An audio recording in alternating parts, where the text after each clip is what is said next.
সকাল সকাল বেরিয়ে পড়লাম আমার এক সুন্দর ইচ্ছে পূরণের জন্য। আমার এই লম্বা জীবনে আমি এখনও কোনো দিন রথযাত্রা দেখিনি। হ্যাঁ হ্যাঁ, ঠিকই শুনেছ।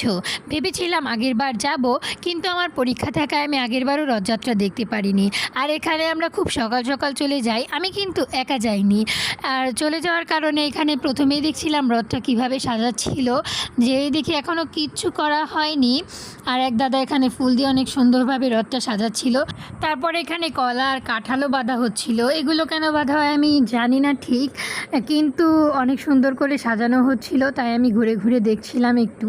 তারপরে আবার একজন যজ্ঞের ফোঁটা পরিয়ে দিয়ে যায়। আর এরপর আবার গাড়িটাই দেখছিলাম। এটা কিন্তু আমাদের মানিকগঞ্জের ইস্কন মন্দির, আর এখানে অনেক সুন্দরভাবে রথযাত্রা পালন করা হয়। রথের গাড়িটা বিভিন্ন দেবদেবীর প্রতিকৃতি দিয়ে সাজানো হয়েছিল, যা অনেক সুন্দর দেখাচ্ছিল।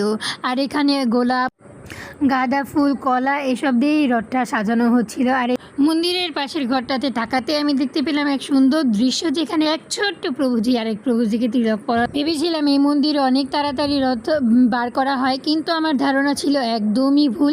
রথ ধরতে ধরতে আমাদের অনেক সময় লেগে গেছিলো। সেটা শেয়ার করব পরের ভিডিও।